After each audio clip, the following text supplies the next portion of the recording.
DSP గారు డేగల్ ప్రభాకర్ గారు, గౌరవ కమిషనర్ గారు, పోలీస్ అధికారులు,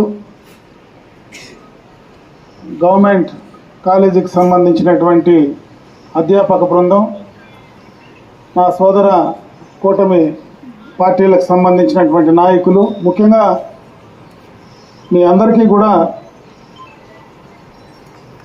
ఈరోజు జీవితంలో చాలా ప్రధానమైనటువంటి అంశంగా తయారైనటువంటి ఈ డ్రగ్స్కు సంబంధించి అవగాహన కార్యక్రమం ప్రభుత్వ పరంగా డ్రగ్స్ వద్దు బ్రో అనేటువంటి కార్యక్రమాన్ని ప్రభుత్వం తీసుకోవడం జరిగింది. దీనికి సంబంధించి అవగాహన కల్పించాలని రాష్ట్ర వ్యాప్తంగా ప్రభుత్వ పరంగా ముఖ్యంగా మరి మన ముఖ్యమంత్రి నారా చంద్రబాబు నాయుడు గారు దీనిపైన ప్రత్యేకమైనటువంటి శ్రద్ధ పెట్టడం కూడా జరుగుతూ ఉంది.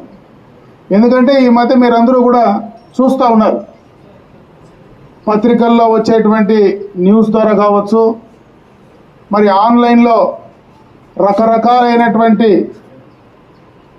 న్యూస్లు ఏ రకంగా వస్తున్నాయో, ఎక్కడైతే డ్రగ్స్ బారిన పడేటువంటి వారి భవిష్యత్తు ఏ రకంగా నాశనం అయిపోతూ ఉందో దాన్ని ఒక్కసారి మీ అందరికీ కూడా అవగాహన కల్పించాల్సినటువంటి బాధ్యత ఖచ్చితంగా కూడా ప్రభుత్వం పైన, ప్రతి ఒక్క పౌరుని పైన ఉందని చెప్పి ఈ సందర్భంగా కూడా నేను తెలియజేసుకుంటున్నా.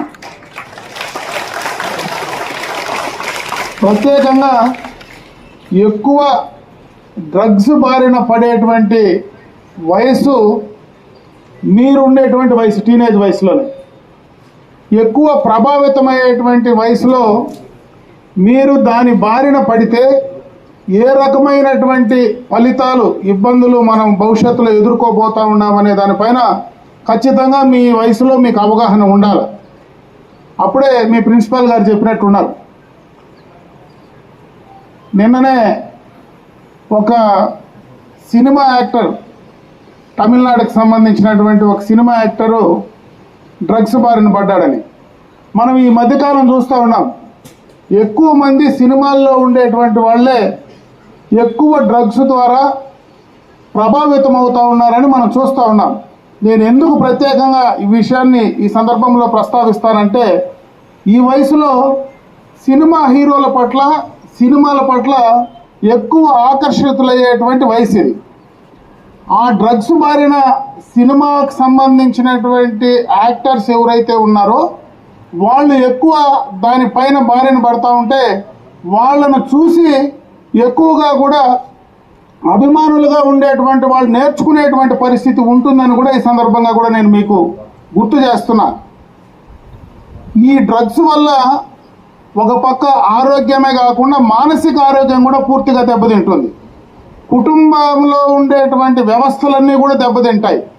భవిష్యత్తులో ఇప్పుడుండేటువంటి చట్టాల వల్ల మీకు భవిష్యత్తులో అందవలసినటువంటి మీ చదువు కానీ, భవిష్యత్తులో మీరు ఎదగవలసినటువంటి అవకాశాలు కానీ అన్నీ కూడా పోతాయి. అంటే ఒక డ్రగ్స్ వల్ల మన జీవితం మొత్తం కూడా నాశనం అయిపోతుంది అనేది మొట్టమొదటగా గుర్తించాల్సినటువంటి అవసరం ఉందని చెప్పి ఈ సందర్భంగా మీ అందరికీ కూడా తెలియజేసుకుంటున్నా. కాబట్టి ఎవరూ కూడా అటువంటి వాటిపైన అటువంటి సమాచారం ఎవరిచ్చినా కూడా తప్పనిసరిగా కూడా మీ యొక్క పేరెంట్స్కి కానీ, పోలీసులకు కానీ ఖచ్చితంగా తెలియజెప్పమని చెప్పి నేను ఈ సందర్భంగా కూడా మిమ్మల్ని కోరుకుంటున్నా.